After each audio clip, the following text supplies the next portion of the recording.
الحمد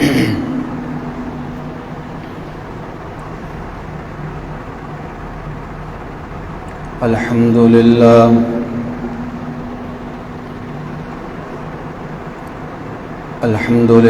نحمده ونستعينه ونستغفره ونؤمن به ونتوكل عليه ونعوذ بالله من شرور أنفسنا ومن سيئات أعمالنا من يهده الله فلا مضل له ومن يضلله فلا هادي له ونشهد أن لا إله إلا الله وحده لا شريك له ونشهد أن سيدنا ومولانا محمدا عبده ورسوله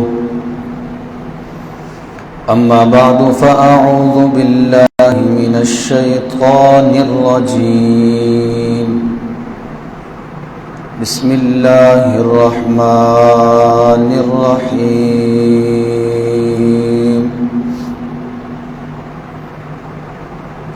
إنا أرسلنا عليهم ريحا صرصرا في يوم نحس مستمر صدق الله مولانا العظيم وبلغنا رسوله النبي الأمي الكريم ونحن على ذلك لمن الشاهدين والشاكرين والحمد لله رب العالمين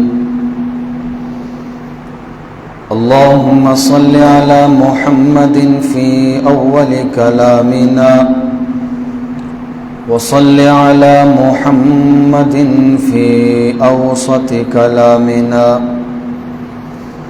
وصل على محمد في آخر كلامنا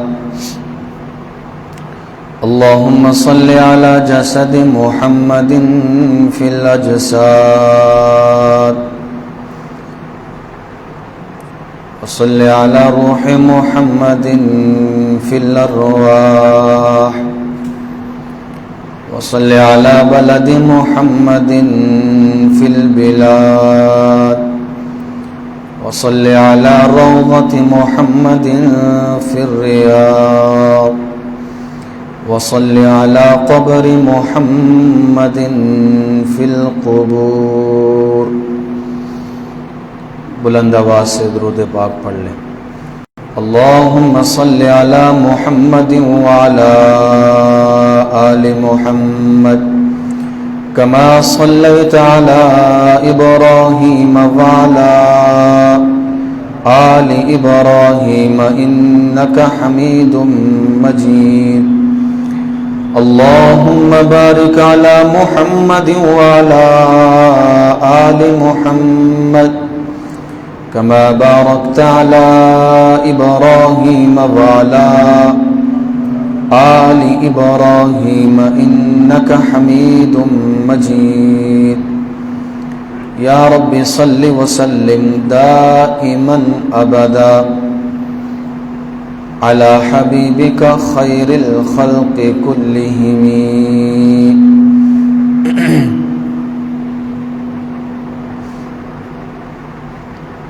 سامعین عزیز وقار قابل صد تعظیم و تکریم بزرگان محترم برادران اسلام 27واں پارہ سورۃ القمر کی ایک آیت آپ کے سامنے تلاوت کی ہے۔ اس کی روشنی میں تقویم ہجری اسلامی سال کا جو دوسرا مہینہ ہے وہ شروع ہونے والا ہے۔ ماہ صفر 1445 ہجری اس مہینے کے بارے میں زمانہ قدیم سے کچھ ایسے خیالات پائے جاتے ہیں جو اسلامی نقطہ نظر سے درست نہیں ہیں۔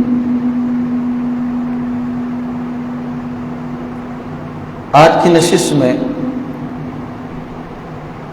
قرآن و سنت کی روشنی میں ماہ سفر کے حوالے سے عوام الناس کے اندر جو توہمات پائے جاتے ہیں، جو باطل نظریات و خیالات پائے جاتے ہیں، وہ آپ کے سامنے رکھنے ہیں کہ اس حوالے سے اسلام کی تعلیمات کیا ہے۔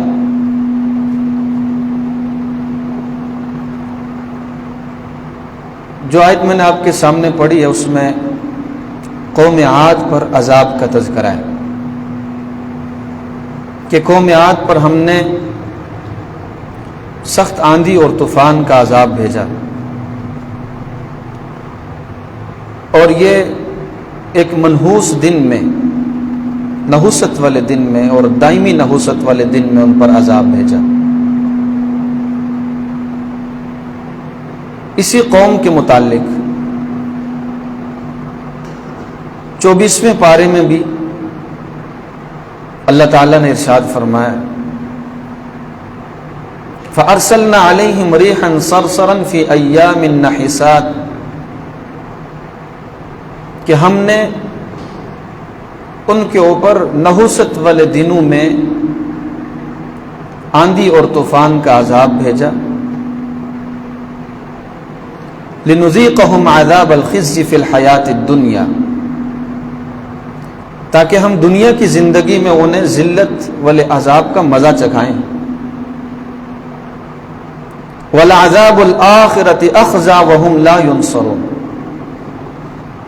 آخرت کا جو عذاب ہے وہ زیادہ رسوا کن ہے،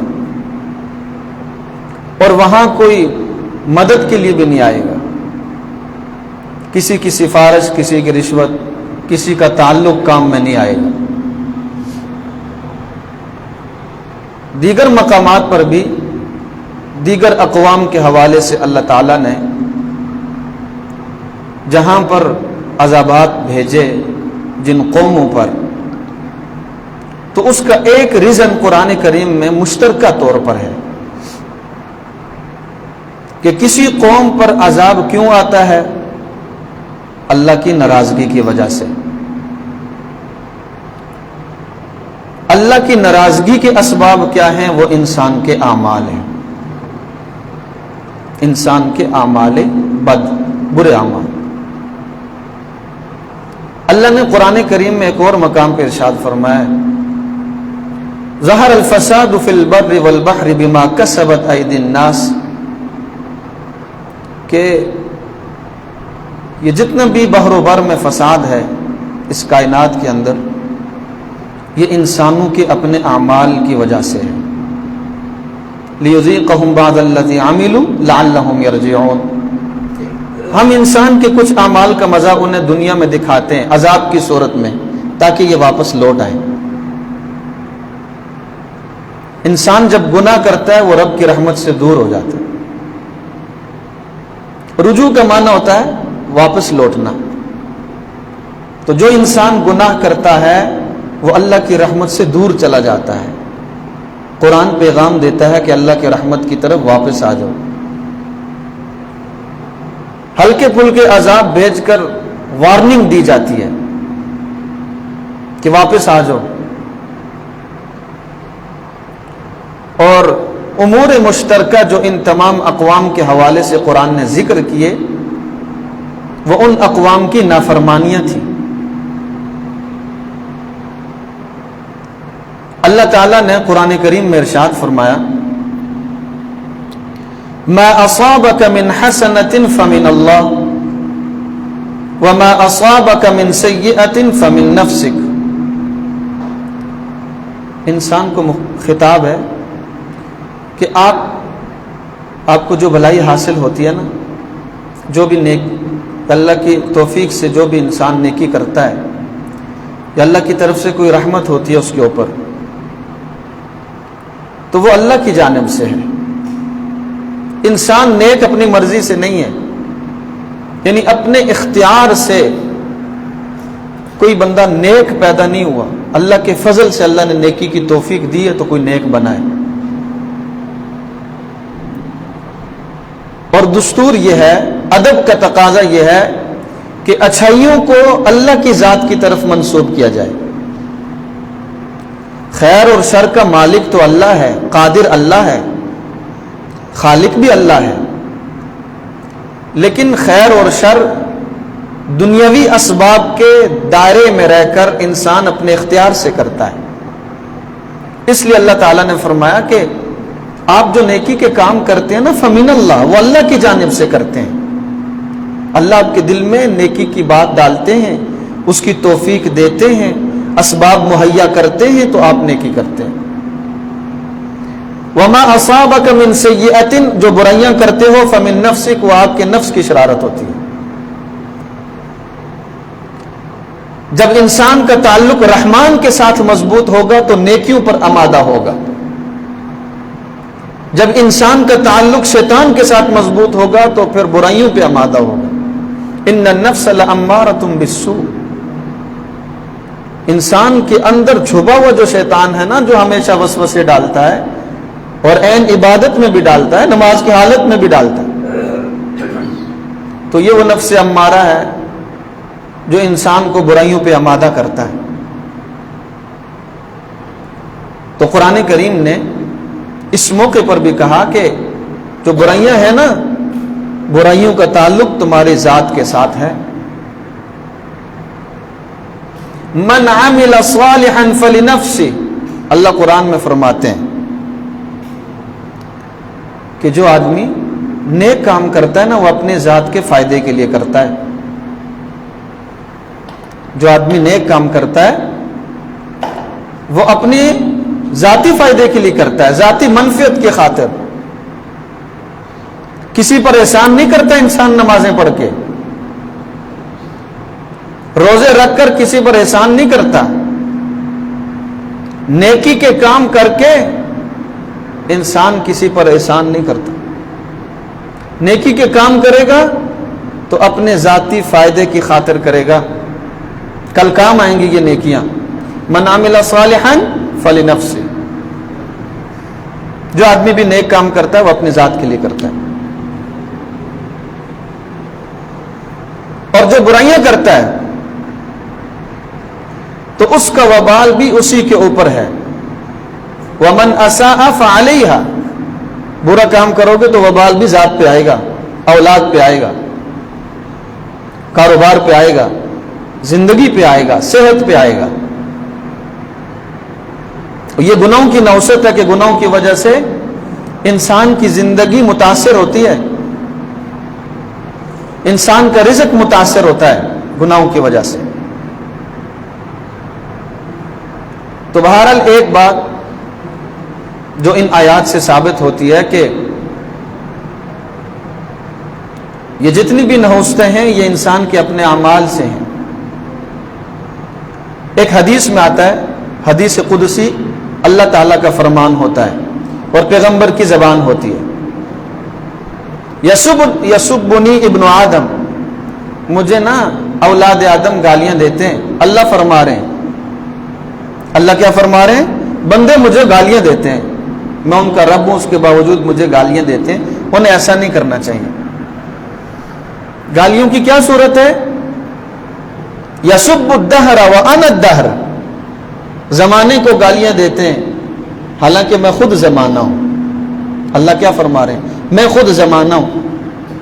اقلب اللیل والنہار، رات اور دن کو پلٹنا میرے قبضہ قدرت میں ہے. زمانے پر انسان کا کوئی اختیار نہیں ہے، کسی مخلوق کا کوئی اختیار نہیں ہے. خدا نے فرمایا میں خود زمانہ ہوں، زمانے کے حالات میرے قبضے میں ہیں. تمام بندوں کے دل میرے دو انگلیوں کے درمیان ہیں، جدھر مرضی پلٹ دوں میں.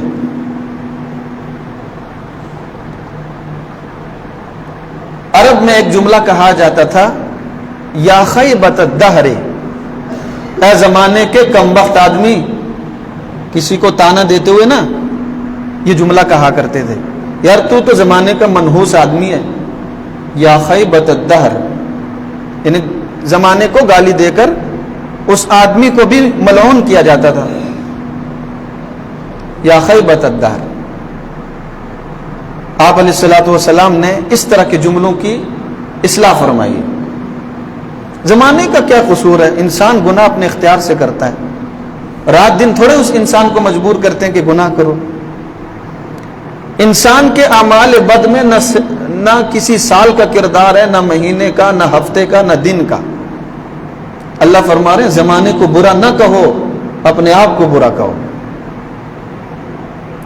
میں زمانے کا خالق ہوں، زمانہ میرا پیدا کرتا ہے، جس طرح تم میری مخلوق ہو، زمانہ بھی میری مخلوق ہے۔ رات و دن کو میں نے پیدا کیا نا، انسان نے پیدا نہیں کہ زمانے کو کس لیے کوستے ہو؟ اور عموماً لوگوں کے ذہن میں یہ بات پائی جاتی ہے کہ یار حالات اس طرح کے ہو گئے ہیں، زمانہ اس طرح ہو گیا ہے، تو زمانے کے اندر انسان ہی موجود ہے نا۔ زمانہ کسی حصی چیز کا نام نہیں ہے، کسی ظاہری وجود کا نام نہیں ہے کہ جسے ہم ٹارگٹ کر کے کچھ کہہ سکیں۔ اور اللہ نے فرمایا کہ ابن آدم مجھے گالی دیتا ہے، زمانے کو گالی دیتا ہے، میں زمانہ ہوں، انا الدہر، میں زمانہ ہوں، اقلب اللیل والنہار، رات دن میرے ارادے سے رات کی تاریکی آتی ہے، دن کا اجالا آتا ہے، میرے ارادے سے آتا ہے، موسم بدلتے ہیں میرے حکم سے بدلتے ہیں، یہ آفتاب و مہتاب کی رفتار یہ میرے حکم سے ہے۔ انسان کا کوئی بس نہیں ہے، زمانے کو کس لیے برا کہتے ہو؟ زمانے جاہلیت میں بہت سارے اس طرح کے توہمات پائے جاتے تھے۔ ایک تو یہ جو مہینہ شروع ہے ماہ سفر، اسلامی سال کا دوسرا مہینہ ہے، اس حوالے سے بہت سارے ان کے اندر باطل عقائد پائے جاتے تھے۔ سفر کو سفر وہ اس لیے کہتے تھے کہ ان کے نزدیک سفر ایک بیماری ہے، پیٹ کی بیماری، اور پیٹ میں کوئی کیڑا ہے جو انسان کو اندر سے کاٹتا رہتا ہے اور انسان لاغر ہو جاتا ہے، بھوک لگتی ہے اسے، جسے ہماری زبان میں نا ملب کہتے ہیں۔ یہ زمانے جاہلیت سے چلا سلسلہ کہ پیٹ کے اندر کوئی کیڑا ہے، اگر کسی انسان کے ساتھ خاص کوئی بیماری ہو وہ الگ بات ہے، لیکن پورے زمانے کا اس کے ساتھ تعلق تو نہیں کہ جسے بھی پیٹ کا درد ہو وہ آدمی منحوس ہے پیٹ کی بیماری کا۔ اور ایک اس مناسبت سے بھی ماہ سفر کو، سفر کے کئی معنی آتے ہیں۔ سفر کا ویسی معنی زرد رنگ کے معنی، پیلا جو رنگ ہے، پیتل، سونا، اس کو بھی سفر کہتے ہیں رنگ کی وجہ سے۔ اور صفراوی امراض والا آدمی وہ کہلاتا ہے جسے ہم اپنی زبان میں یرقان کہتے ہیں، آدمی پیلا ہو جاتا ہے، صورت زرد پڑ جاتی ہے۔ تو صفراوی امراض والے کو بھی اس مناسبت سے کہا جاتا ہے۔ اصل میں سفر کا معنی ہوتا ہے خالی، جسے ہم اردو میں صفر بھی کہتے ہیں۔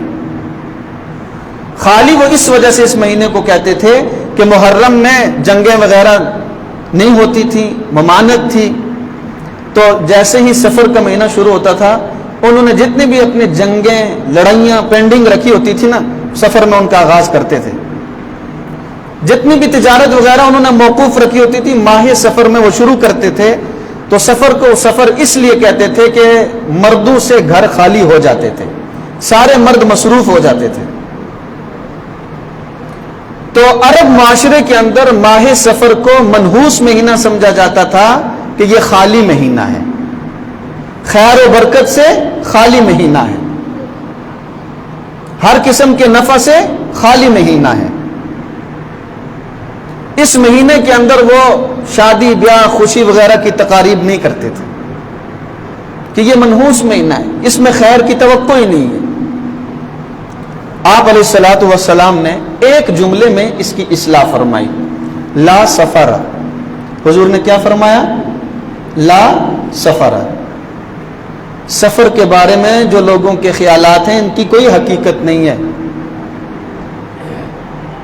کوئی حقیقت نہیں ہے۔ سفر کا مہینہ کوئی بھی مہینہ ہو، انسان پر حالات لانے میں کسی مہینے کا اختیار نہیں ہے۔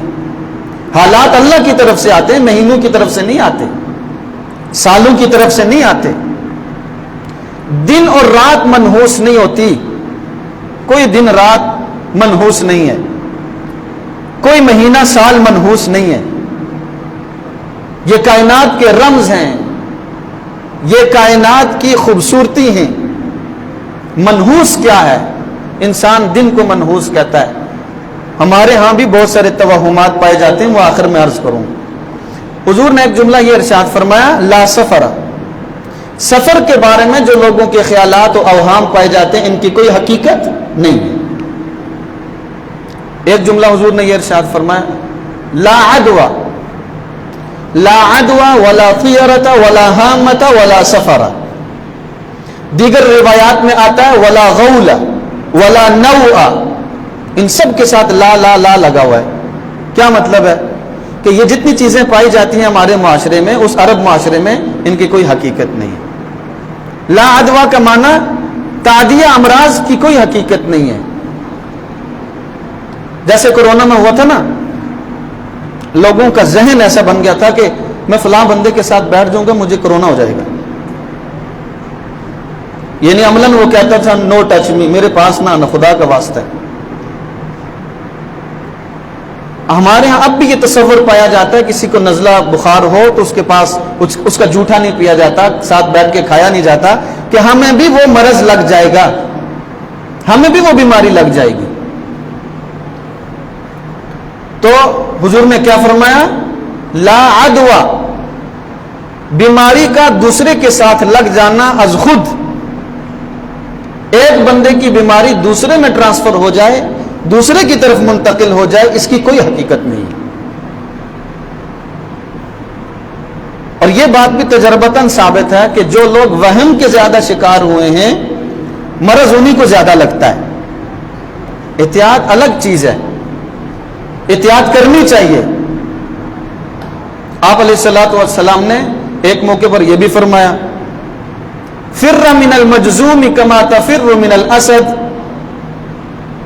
جو جذام کی بیماری والا ہو، کوڑ کے مرض والا ہو، اس سے آپ اس طرح دوڑو، اس طرح بھاگو جیسے شیر کو دیکھ کر دوڑتے ہو.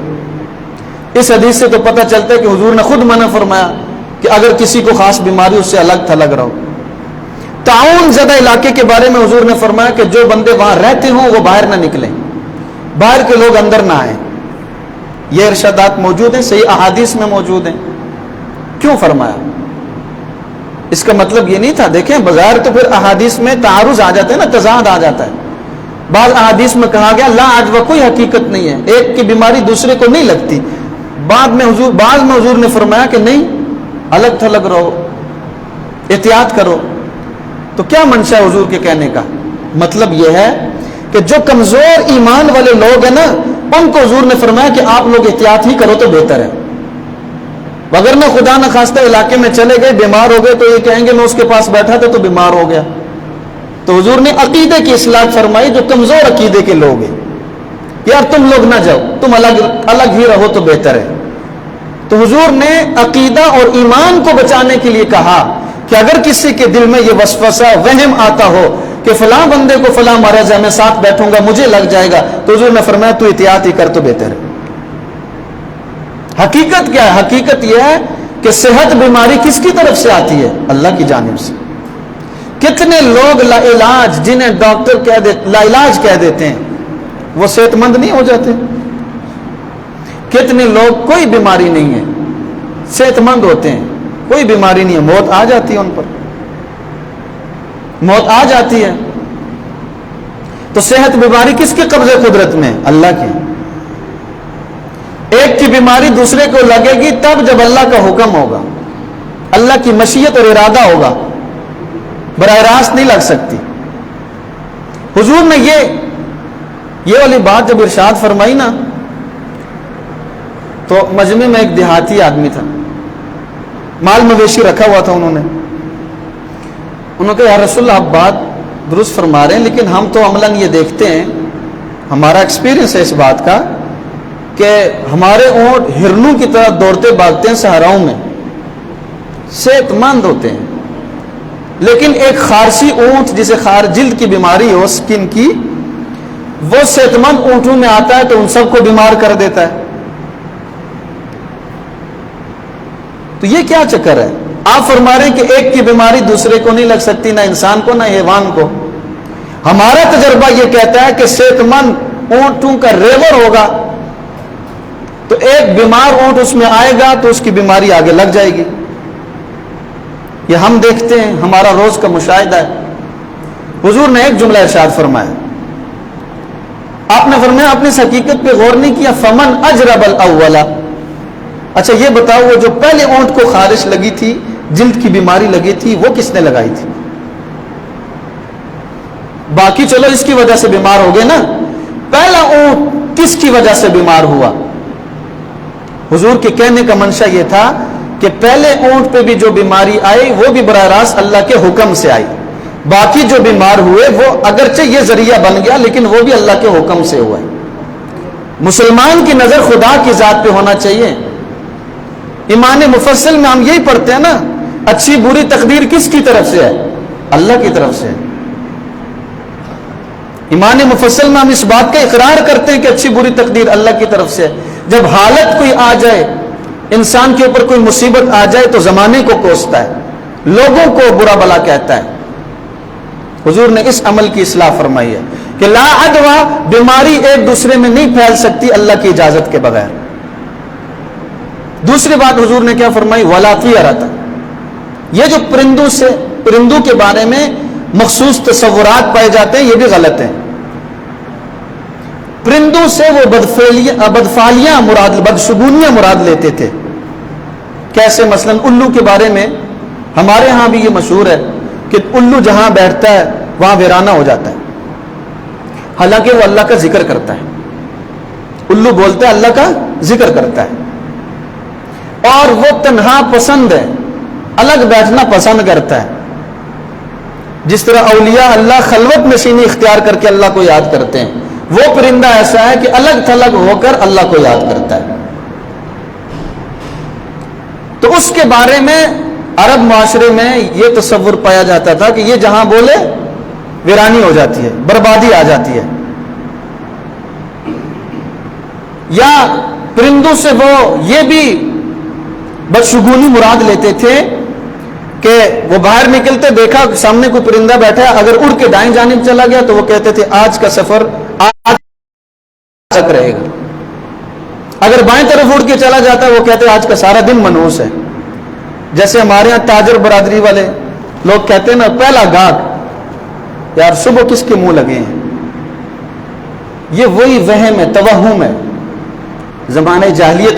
تو یہ تصور کرنا کہ یار پہلا آدمی مجھے صبح کون ملے گا یا میرے سامنا کون کرے گا، یہ زمانہ جاہلیت کے تصورات ہیں، خیالات ہیں۔ خود انسان ٹھیک ہونا تو صحیح لوگوں سے پالا پڑتا ہے، دوسرے لوگوں کو برا بلا انسان کیوں کہے کہ کون میرے منہ لگا ہے؟ بھائی تمہارا منہ کس قابل ہے کہ کون لگے تمہارے منہ؟ آپ یہ بتاؤ کہ صبح آپ کس کے منہ لگے ہو؟ آپ کی صبح کا آغاز کس طرح ہوتا ہے؟ اللہ کے دربار میں حاضری ہوئی ہے آپ کی؟ ہر صبح ہوتی ہے؟ آپ سب سے پہلے کس کے ساتھ منہ لگاتے ہیں؟ پھر زمانے سے آپ توقعات وابستہ کرتے ہیں کہ ہمارا پالا اچھے لوگوں سے پڑے، ہمارے ڈیلنگ اچھے لوگوں کے ساتھ ہو۔ اپنے آپ کو بھی سوچنا چاہیے۔ تو یہ عرب معاشرے میں یہ پائی جاتی تھی چیز۔ وہ پرندوں کے بارے میں یہ سمجھتے تھے، پرندہ ادھر اڑ گیا تو یہ ہو جائے گا، ادھر اڑ گیا تو یہ ہوگا، الو اگر سامنے آ گیا تو یہ ہو جائے گا۔ جیسے ہمارے ہاں پایا جاتا ہے نا کہ کوا آ کے بیٹھ گیا تو کوئی مہمان آئے گا، یا عورتیں آٹا گھونٹتی ہیں نا تو باہر گر جائے تو کہتے ہیں شاید کوئی مہمان آ رہا ہے، کسی کو جھاڑو سے مارے نا تو کہتے ہیں پتہ نہیں کیا ہو، خون سوکھ جائے گا۔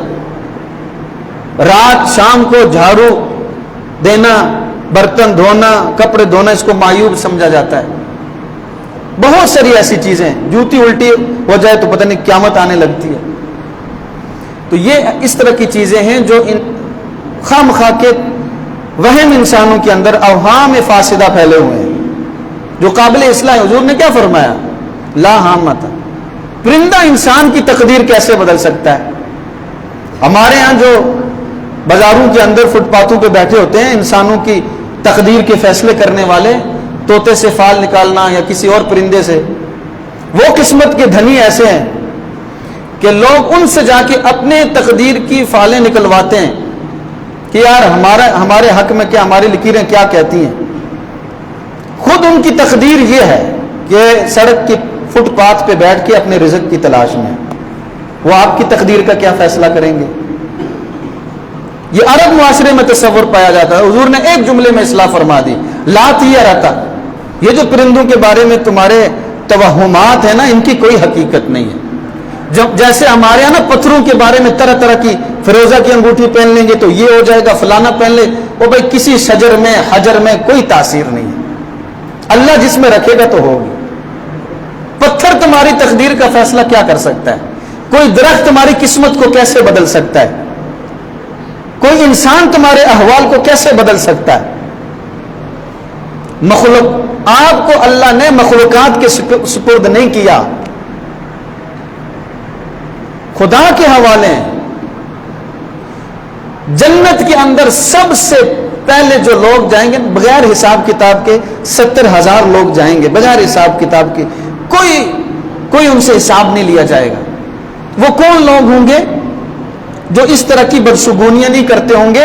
اور حدیث میں آتا ہے وَعَلَىٰ رَبِّهِمْ يَتَوَكَّلُونَ، اپنے رب پر کامل بھروسہ رکھنے والے. عقیدے کے مضبوط لوگ ہوں گے جو بغیر حساب کتاب کے. اور عقیدہ اتنا خراب ہو کہ سامنے سے کالی بلی راستہ کاٹ جائے تو انسان کا عقیدہ متزلزل ہو جائے. میرے نبی کی حدیث ہے کہ 3 چیزوں میں نحوست ہو سکتی تھی لیکن نہیں ہے: عورت میں، گھر میں، گھوڑے میں. منحوس سمجھا جا سکتا تھا لیکن نحوست نہیں ہے. کیا مطلب ہے اس کا؟ بھائی گھر کی نحوست کیا ہے؟ گھر کی نحوست یہ ہے کہ اس میں اللہ کا ذکر نہ کیا جائے. صحیح حدیث میں آتا ہے کہ وہ گھر قبرستانوں کی مانند ہے جن میں تلاوت نہیں ہوتی. ہم گھروں کو خود ویران کرتے ہیں، باہر کی چیزیں بعد میں آتی ہیں، پہلے ہم اپنے آپ کو دیکھیں، گھر میں پہلے ہم رہ رہے ہیں. حضور نے فرمایا جن گھروں میں قرآن نہیں پڑھا جاتا نا وہ ویران گھروں کی مانند ہیں، قبرستان ہے وہ. اور گھر کی نحوست یہ ہے کہ ساتھ میں برا پڑوسی رہتا ہے. گھر کی نحوست یہ ہے کہ پورا دن گزر جائے اور وہاں نماز کا سجدہ دینے والا کوئی نہ ہو، قرآن کھولنے والا کوئی نہ ہو. یہ گھر منحوس گھر ہے. وہ عورت منحوس ہے جو اپنے شوہر کی نافرمان ہے. صالح بیوی دنیا کی نعمت ہے، نافرمان فاسق بیوی نحوست ہے. یہ عورت کی بدشگونی ہے، یہ عورت کی نحوست ہے.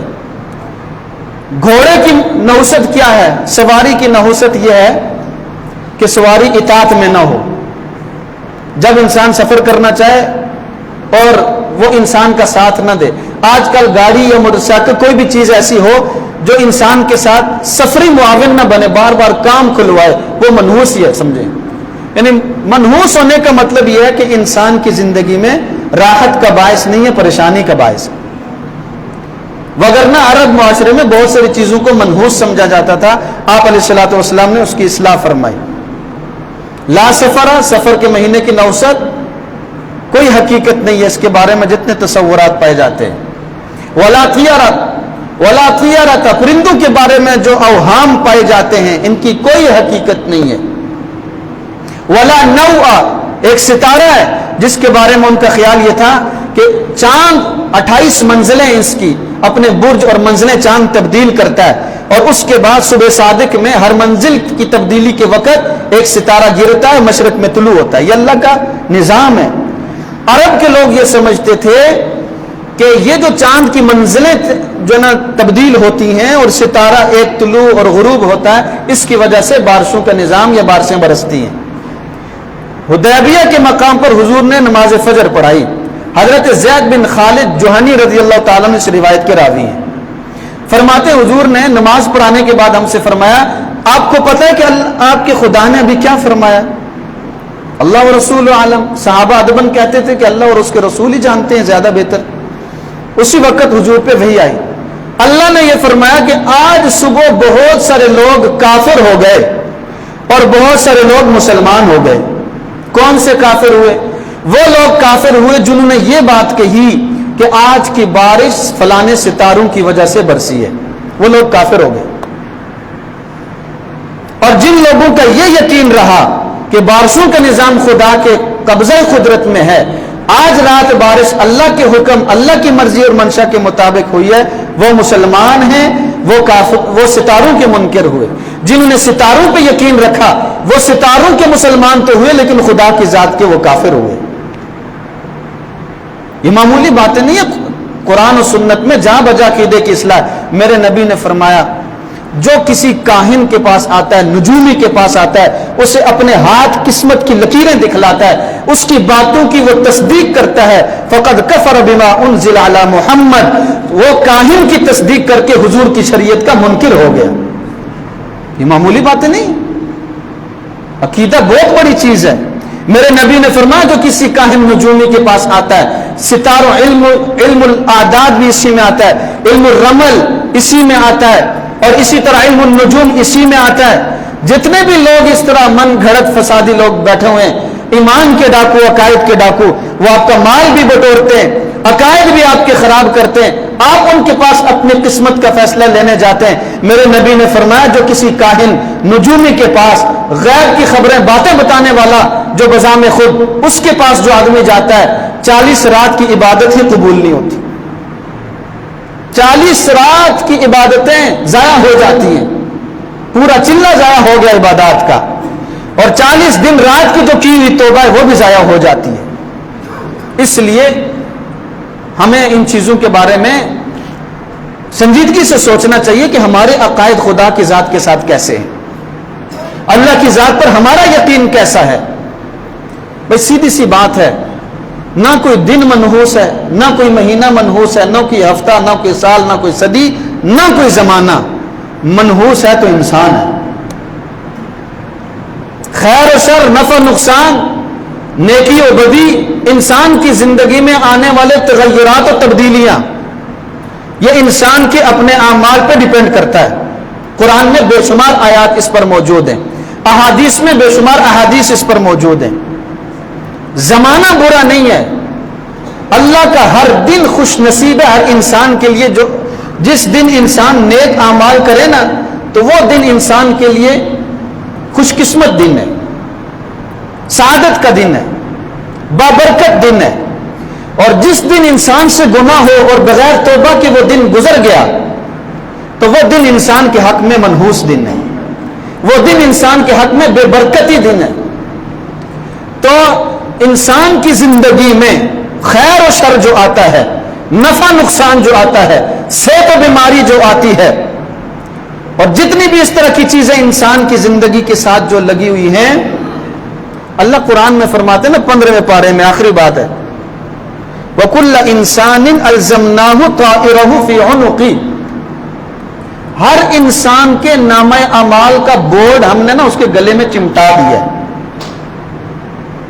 کیا انسان کیا کرے گا نا، ابھی پیدا بھی نہیں ہوتا، انسان ابھی پیدا نہیں ہوتا، ماں کے پیٹ میں لکھ دیا جاتا ہے تقدیر میں کہ اس نے کتنا جینا ہے، کتنا عرصہ زندہ رہے گا، کیا کھائے گا، رزق کتنا مقدر کا ہے، سعادت مند ہے یا کیا ہے، خوش نصیب ہے، بد نصیب ہے، سب کچھ انسان کے بارے میں تقدیر ازلی میں لکھ دیا جاتا ہے۔ اور اللہ نے قرآن میں بھی فرمایا کہ ہر انسان کے بارے میں اس کا اعمال ہم نوٹس بورڈ پہ لکھ کے نا گلے میں چپکا دیتے ہیں۔ اب انسان خود دیکھ لے کہ ہم دوسرے لوگوں کو منحوس کہتے رہیں کہ فلانا آ گیا، بہت سارے اس طرح کے توہمات پائے جاتے ہیں، خواتین کے بارے میں پائے جاتے ہیں کہ فلانی عورت نے جب سے ہمارے گھر میں قدم رکھا تو یہ ہو گیا، فلانی عورت درد ذہن میں جس کا بچہ پیدا ہوا اس کے بارے میں پتہ نہیں کیا کیا تصورات پائے جاتے ہیں، وہ فلانی وہاں چلی جائے گی نا تو یہ ہو جائے گا۔ یہ سب زمانے جاہلیت کی باتیں ہیں، کوئی انسان کی زندگی کا ہیر پھیر نہیں کر سکتا۔ اللہ خیر کا ارادہ کرے نا کسی انسان کے ساتھ، ساری کائنات مل کر انسان کو نقصان نہیں پہنچا سکتی۔ اللہ کسی انسان کے ساتھ شر کا ارادہ کریں، کوئی بیماری لائیں، کوئی حالات لائیں، سارے انسان مل کر تدبیریں اختیار کر لیں، اس انسان پر خیر نہیں لا سکتے۔ اس طرح انسان کا ذات خدا کے ساتھ عقیدہ پختہ ہونا چاہیے۔ اللہ تعالی ہم سب کی اصلاح فرمائے۔